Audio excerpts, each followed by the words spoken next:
The Sterling Hotel's private dining room overlooked Lake Michigan, all crystal chandeliers and mahogany panels designed to impress. Through the frosted glass doors, I could see my family gathering for what they'd called the Annual Strategic Investment Review. A pretentious name for a meeting where the Prescott family discussed their various business ventures and congratulated themselves on their financial acumen. I'd received the invitation 3 weeks ago, the same generic email sent to all family members. Join us to review the family portfolio and discuss opportunities for the coming year. I'd RSVP'd yes, taken the day off from my consulting work, and driven 2 hours from Indianapolis to Chicago for this. Now my father, Richard Prescott, stood in the doorway wearing a suit that cost more than most people's monthly rent, his hand raised like a traffic cop. "Sarah," he said, using the tone he reserved for explaining things to people he considered intellectually inferior, "I don't think you understand what this meeting is about." "The family portfolio," I said calmly. "Investment strategies. Annual review." "Yes, but this is for family members who've actually contributed something to discuss." He adjusted his cufflinks, a nervous habit that betrayed his discomfort. "You don't have any investments to review." Behind him, I could see my brother Christopher setting up a presentation, his wife Amanda arranging folders at each seat. My sister Victoria was showing my mother something on her tablet, both of them laughing at whatever they were looking at. My Uncle Thomas and Aunt Helen occupied 2 chairs at the head of the table, the family elders presiding over their successful descendants. "I have investments," I said quietly. "Sarah." My mother appeared beside Dad, her Cartier jewelry catching the light. Patricia Prescott had perfected the art of delivering devastating critiques with a sympathetic smile. "We all know about your little consulting business. That's very nice, dear. But this meeting is about substantial holdings. Real investments. Your father has his medical device companies, Christopher has the pharmaceutical ventures, Victoria has her biotech startups.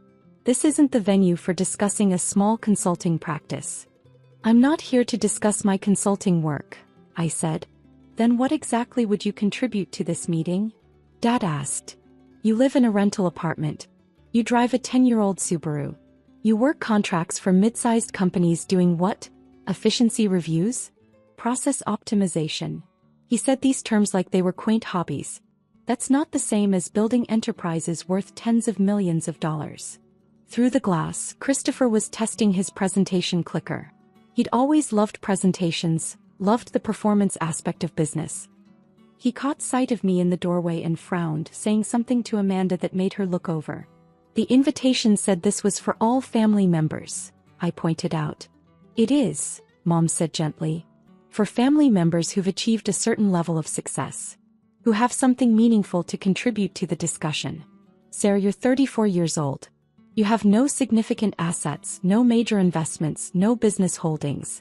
You're still living like you're fresh out of college." "I live simply because I choose to," I said. "You live simply because you have to," Dad corrected. "There's a difference between minimalism and inability. We're not trying to be hurtful, Sarah. We're being practical. This meeting involves discussions of multi-million-dollar investments, market strategies, portfolio diversification. It requires a certain level of expertise and experience that you simply don't have." Christopher had come to the door now, joining our parents. At 37, he'd cultivated the look of a successful healthcare executive. Designer glasses, perfectly tailored suit, expensive watch. "Hey Sarah. Maybe this isn't the best use of your time? We're going to be talking about things like FDA approval timelines, clinical trial results, venture capital rounds. Pretty dry stuff if you're not in the industry." "I understand those topics," I said. "Understanding them and actively working in them are different things," Christopher said, his tone patient in a way that made my jaw clench. "You consult for what, manufacturing companies? Logistics firms? That's not the same as being on the cutting edge of medical innovation." Victoria joined the cluster at the door. At 32, my younger sister had always been the family favorite, the golden child who'd done everything right. Stanford MBA, multiple successful biotech startups, married to another Stanford MBA. "Sarah, I think what everyone's trying to say is that this meeting is going to be really inside baseball for the medical and pharmaceutical industries. You'd probably be bored. Why don't we grab coffee later instead? Just as sisters." "I want to attend the meeting," I said simply. Dad's patience evaporated. Sarah, this is for successful family members. People who've built something. People who have real stakes in real companies. You're a consultant. That's fine, that's respectable, but it's not the same thing. This isn't your world. Not failures, Mom added, her smile somehow making the words even more cutting. We're not saying you're a failure, dear. You're just on a different path. A smaller path. There's no shame in that. I have investments to discuss, I said again, keeping my voice level despite the anger building in my chest. What investments? Christopher asked, and I could hear the condescension. Do you own stock in the consulting firm you work for? That's not really what this meeting is about, Sarah. I don't work for a consulting firm, I said. I own one. But that's not what I'm here to discuss. You own a consulting firm? Victoria's eyebrows rose. Since when? 6 years ago. A one-person consulting firm isn't really, Christopher started. 32 employees across 4 states, I interrupted. But like I said, that's not what I'm here to discuss. The family cluster at the door exchanged glances. This was clearly news to them, which shouldn't have been surprising. They'd never asked about my work beyond dismissive assumptions. That's wonderful, dear, Mom said in the tone she used for participation trophies. But this meeting is about medical and pharmaceutical investments specifically. Unless your consulting firm works in that space. It does, I said. Among others. But I'm here to discuss my investment portfolio, not my consulting business. Dad's expression hardened. Sarah, what investment portfolio? You can't seriously expect us to believe you have holdings comparable to. I'm not expecting you to believe anything, I said quietly. I'm telling you I was invited to this meeting. I have investments to discuss and I'd like to participate. This is ridiculous, Dad said, his voice rising. Thomas, Helen, can you please explain to Sarah that this meeting has prerequisites? That you can't just walk in claiming to have investments without any evidence of capability or success. Uncle Thomas appeared in the doorway. At 68 he was the family patriarch, the one who'd built the initial Prescott fortune through medical device patents. Sarah, your father makes a valid point. This meeting involves very substantial sums and very complex strategies. We're talking about portfolio values in the hundreds of millions of dollars. I'm not sure what you think you have to contribute to that discussion. My phone vibrated in my pocket. I ignored it. I'd like to participate, I said once more. No, Dad said flatly. Sarah, I'm sorry, but no. This meeting is for serious investors only. You're welcome to join us for lunch afterward, but the actual portfolio discussion is not appropriate for someone at your level. High level, I repeated. You know what I mean, Dad said, frustration bleeding through. You're not in the same financial league. You rent an apartment for probably $1,200 a month. You drive a car that's nearly ready for the junkyard. You work as a consultant for companies we've never heard of. That's fine, that's your choice, but don't pretend you belong in a room where we're discussing 8-figure investments. My phone vibrated again. Then again. Someone was persistent. I'm going to ask one more time, I said. May I attend this meeting? No, Mom said, her smile gone now. Sarah, you're embarrassing yourself. You're embarrassing us. Please just accept that this isn't for you and leave gracefully. Fine, I said. I turned and walked away from the frosted glass doors, from the mahogany panels, from my family's certainty about who I was and what I was capable of.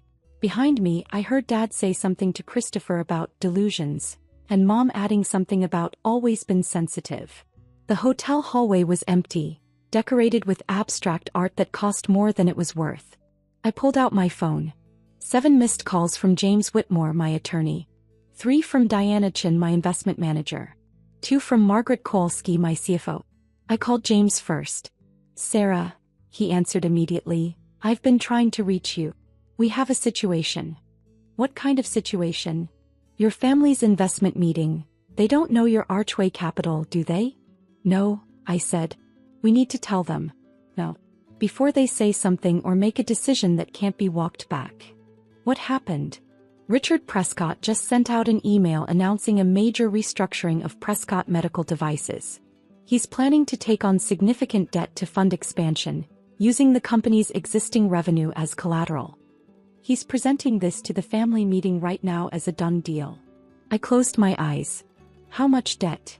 $180 million. The problem is, Archway Capital holds their existing debt, $220 million worth.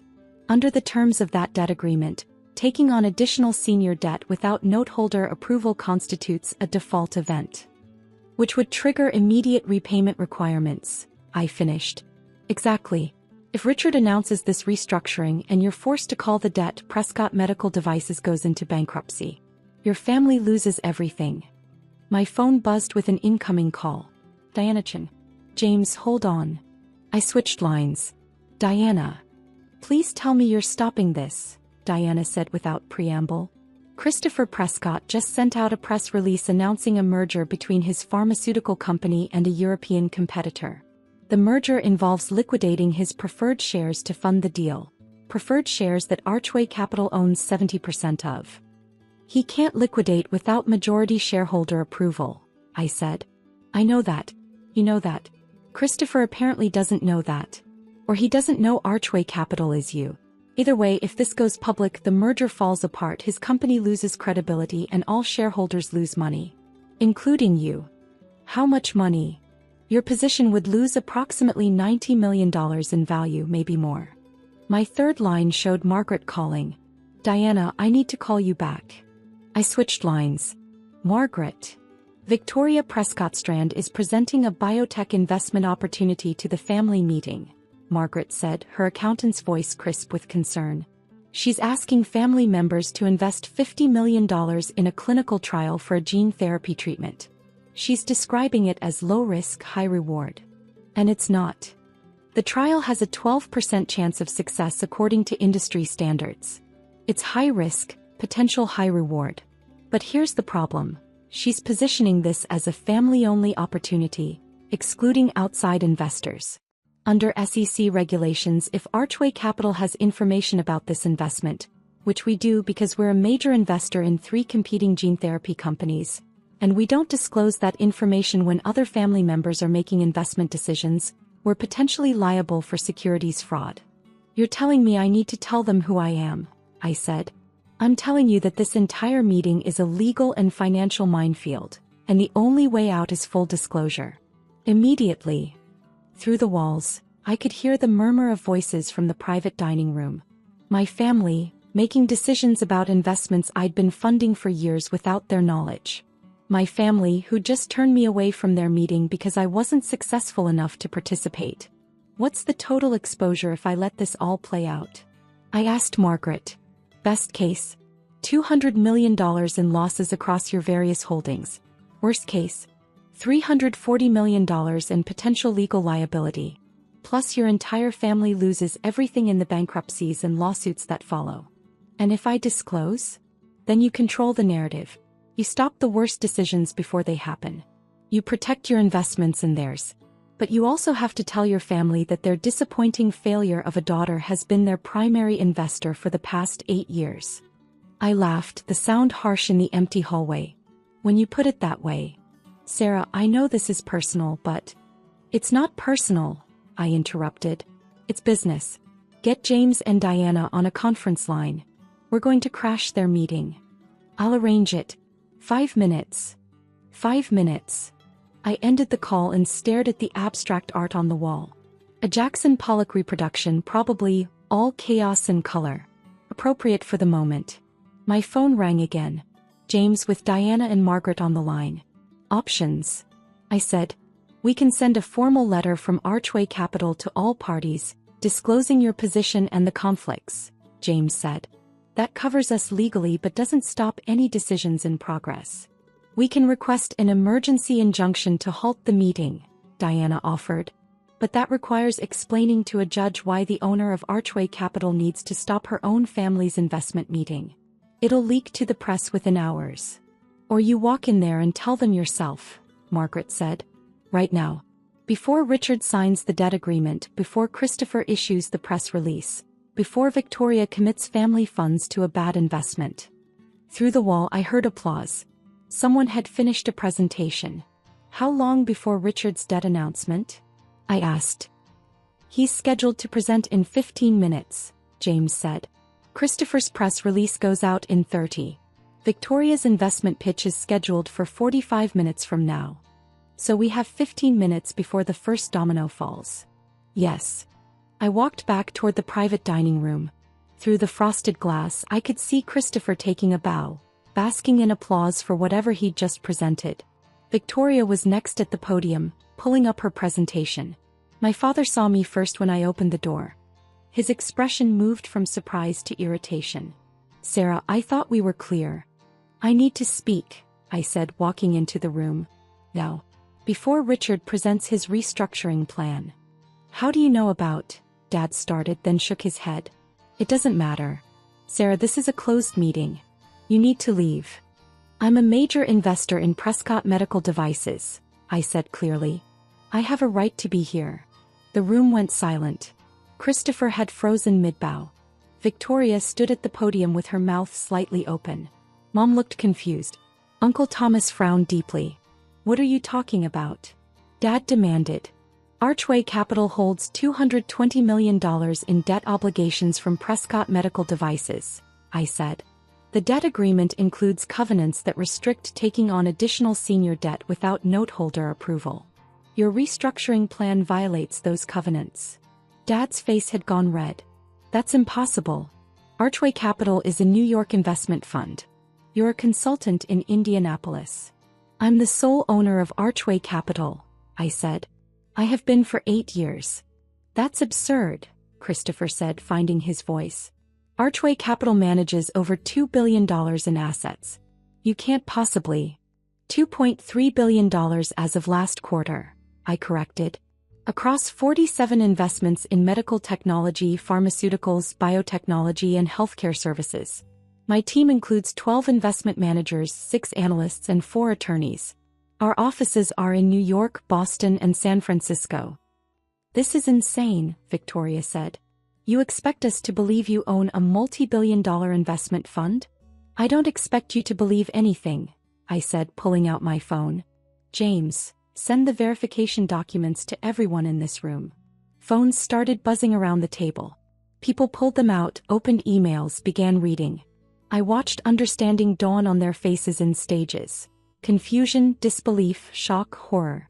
"These documents show Archway Capital owning significant positions in all of our companies," Uncle Thomas said slowly, looking up from his phone. "Is this real?" "Call your attorneys," I suggested. "Have them verify." "I'll wait." Uncle Thomas did exactly that, stepping away from the table with his phone pressed to his ear. Dad was scrolling through the documents, his face cycling through colors. Mom had gone very pale. Christopher was reading his phone like it might suddenly make sense if he stared hard enough. $220 million, Dad said finally. "You're telling me you own $220 million of my company's debt?" "Yes." "And Christopher's preferred shares." Diana Chen's voice came through my phone speaker. I'd left the conference line connected. "Archway Capital owns 70% of the Series B preferred shares in Prescott Pharmaceutical Partners." "And Victoria," Margaret added, "we're a major investor in 3 gene therapy companies that directly compete with the treatment you're about to pitch to your family, which creates disclosure obligations under SEC regulations." Victoria sat down heavily. "You've been investing in my competitors?" "I've been investing in the most promising gene therapy companies," I corrected. "Your company is good, Victoria.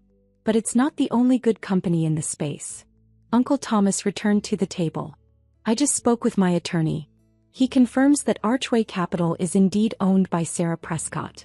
He also confirms that the investment positions outlined in these documents are accurate according to public filings and industry databases." $2.3 billion, Mom said faintly. "You manage $2.3 billion? "I manage a portfolio worth $2.3 billion, I clarified. "My personal net worth is different. But yes, roughly that scale." "How?" Christopher demanded. "How is this possible? You live in a rental apartment. You drive a piece of junk. You work as a consultant." "I live in a rental apartment because I travel constantly for work and don't want to maintain a house," I said. "I drive a reliable car that I've maintained well because I don't care about impressing people with a luxury vehicle. And yes, I do consulting work. Evaluating companies for potential investment. It's excellent due diligence." 8 years," Dad said, his voice strained. You've been doing this for 8 years and never said anything?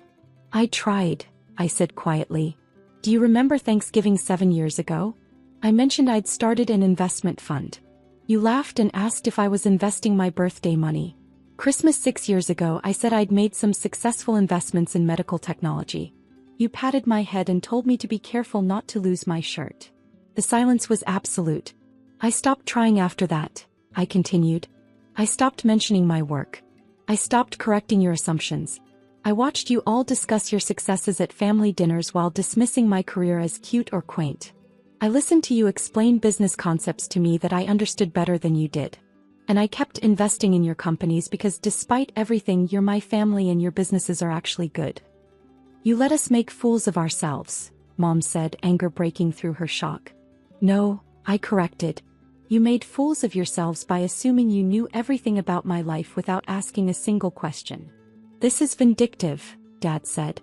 Hiding your success, waiting for this moment. I didn't hide anything, I interrupted. I just stopped volunteering information to people who weren't interested in hearing it. Every investment I made was public record.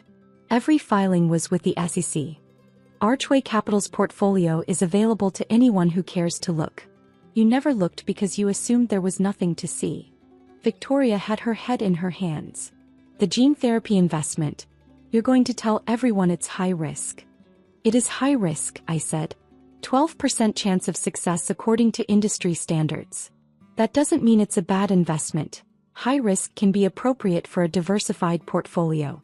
But describing it as low risk to potential investors is securities fraud. I wasn't trying to, Victoria started. I know, I said more gently.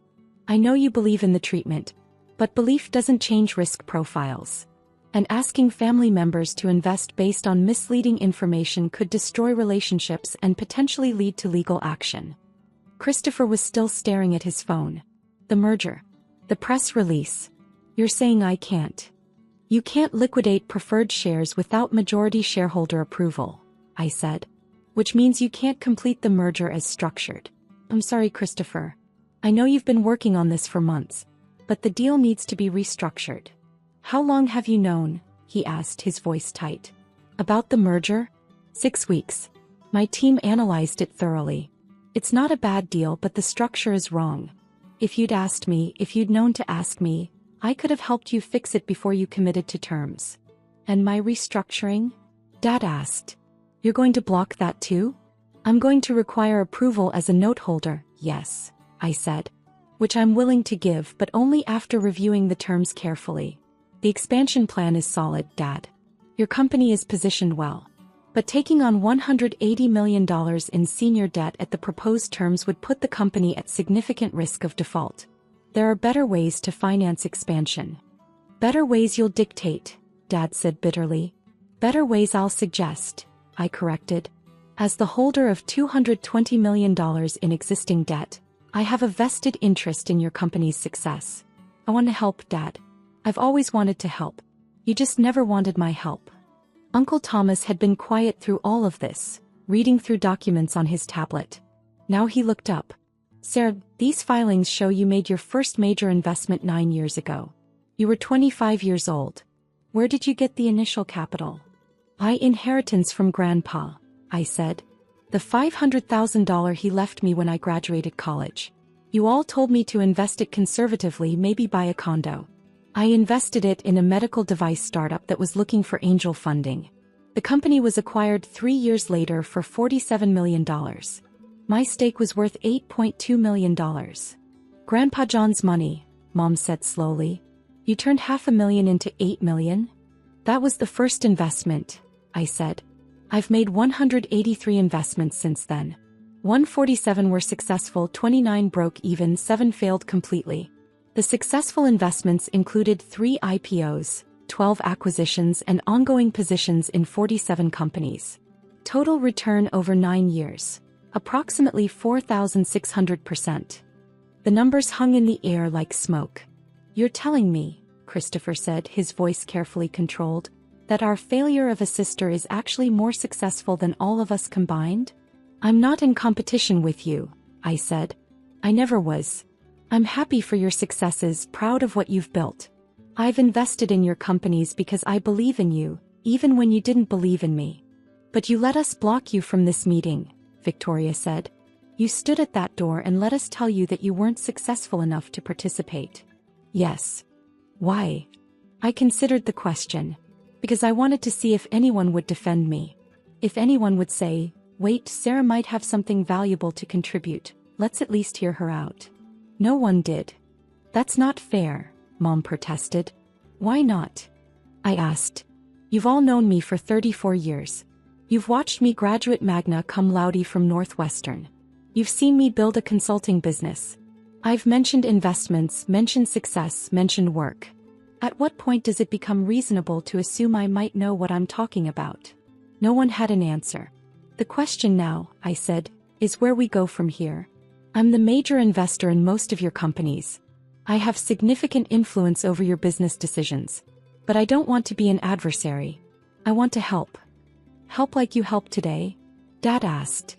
By humiliating us? I prevented 3 major financial disasters, I said. Your debt restructuring would have triggered a default that could have bankrupted Prescott Medical Devices. Christopher's merger would have collapsed in lawsuits and regulatory problems. Victoria's investment pitch would have exposed the family to securities fraud charges. That's not humiliation, Dad. That's protection. Protection we didn't ask for, he said. No, I agreed. Protection you didn't know you needed because you never asked what I knew or what I could do. Uncle Thomas cleared his throat. I think Sarah has earned a seat at this table. More than earned it. I move that we restructure this meeting to include her full participation, with the understanding that Archway Capital is a major stakeholder in family business decisions going forward. Seconded, Aunt Helen said quietly. She'd been silent through the entire revelation, but now she met my eyes with something that might have been respect. Sarah should have been included from the beginning. We were wrong to exclude her. So we just pretend the last 9 years didn't happen? Christopher asked. We just accept that our little sister is secretly a billionaire and move on? I'm not a billionaire, I said. My fund manages $2.3 billion, but my personal net worth is substantially less. Around $480 million, depending on current valuations. The room absorbed this information with varying expressions of shock. Around $480 million, Victoria repeated. You say it like it's nothing. It's not nothing, I said. But it's also not relevant to whether we can work together as a family. The question isn't how much money I have or how much money you have. The question is whether we can respect each other enough to have honest conversations about business and family and success. You want respect, Dad said slowly. After humiliating us today. I want what I've always wanted, I said. To be seen. To be heard. To be treated like someone whose opinion might have value. I don't need you to celebrate my success or apologize for underestimating me. I just need you to acknowledge that I exist as something other than the disappointing daughter who never lived up to her potential. Mom was crying now, silently, her carefully applied makeup beginning to streak. We got it so wrong, she said. All these years we got it so wrong about you. Yes, I said simply. You did. I don't know how to fix this, she said. Neither do I admitted. But maybe we start by having the meeting we should have had in the first place. The one where everyone gets to participate, where everyone's contributions are valued, where we work together instead of competing for who's most successful. You'd still participate? Christopher asked. After what we said to you? You're my family, I said. I'm angry, yes. I'm hurt. But I'm also pragmatic. I have $300 million invested across your various companies. If you all fail, I lose money. If you succeed, we all benefit. So yes, I'll participate. If you'll actually listen. Uncle Thomas stood. Then let's start over. Sarah, would you like to present Archway Capital's portfolio and discuss how our investments intersect? I pulled up my presentation on my tablet. The one I'd prepared 3 weeks ago, the one I'd thought I'd give today before my family blocked me from the room. I'd be happy to, I said. For the next 3 hours we worked through the family portfolio with new eyes. I explained the debt covenants on Dad's restructuring and offered alternative financing structures. I walked Christopher through the regulatory requirements for his merger and suggested ways to restructure the deal that protected all shareholders. I provided Victoria with detailed risk analysis on her gene therapy investment and connected her with researchers at competing companies who might be willing to collaborate rather than compete. It wasn't comfortable. There were moments of tension, flashes of anger, periods of uncomfortable silence. But we worked through it, all of us, like a family who'd finally decided to see each other clearly. By the end of the meeting, we'd restructured $400 million in investments, identified $60 million in new opportunities, and prevented 3 major disasters. We'd also scheduled a follow-up meeting for next month, this time with me leading the discussion on portfolio diversification and risk management. As we filed out of the private dining room, Victoria caught my arm. "I'm sorry," she said quietly, "for what I said at the door. For all the times I assumed I knew better than you." "I'm sorry too," I said, "for not trying harder to correct those assumptions."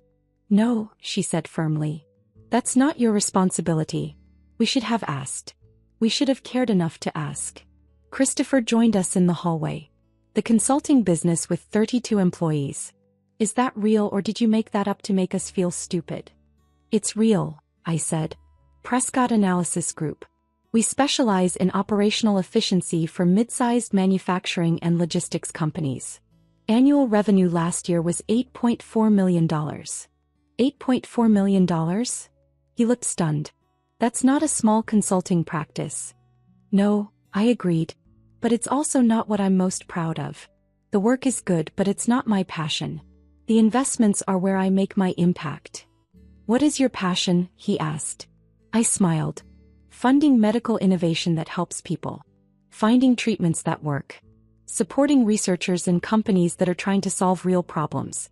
That's why I invested in all of your companies in the first place. You're all doing good work, even if you're also insufferable sometimes." He laughed, the sound surprised. "Fair assessment." Mom and Dad approached together, their earlier confidence replaced with uncertainty. "Sarah," Dad said, then stopped, seeming unsure how to continue. "We owe you an enormous apology," Mom finished. "Not just for today. 4 years of assumptions and dismissals and treating you like you were less than you are." "Yes," I said. "You do." "I don't know if we can fix this," Dad said. "I don't know if you can forgive us." "I don't know either," I said honestly. "But I know we can try. That's what families do, right? We mess up and we hurt each other and we try to do better." "We will do better," he said. "I promise you that." "Don't promise," I said. "Just do it. Show up. Ask questions. Listen to the answers. That's all I've ever wanted." Uncle Thomas had been waiting by the elevators. As I approached, he smiled. "Your grandfather would be very proud," he said. "He always said you had a head for business.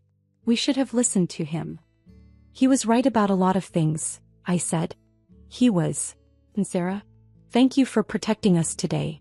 Even after how we treated you. That took character." "It took pragmatism," I corrected. "And maybe a little bit of stubbornness. I wasn't going to let you all destroy yourselves just because you underestimated me." He laughed. "Fair enough." I left the Sterling Hotel and walked to my 10-year-old Subaru, which started reliably like it always did. My phone showed messages from James, Diana, and Margaret, all confirming that the various disasters had been averted. Christopher's merger was being restructured. Dad's financing was being renegotiated. Victoria's investment pitch would be revised with proper risk disclosure. One message stood out from Dad. "Family dinner next Sunday? Your mother wants to hear about Archway Capital. Really hear about it this time. Will you come?" I stared at the message for a long moment. Then I typed back, "I'll be there."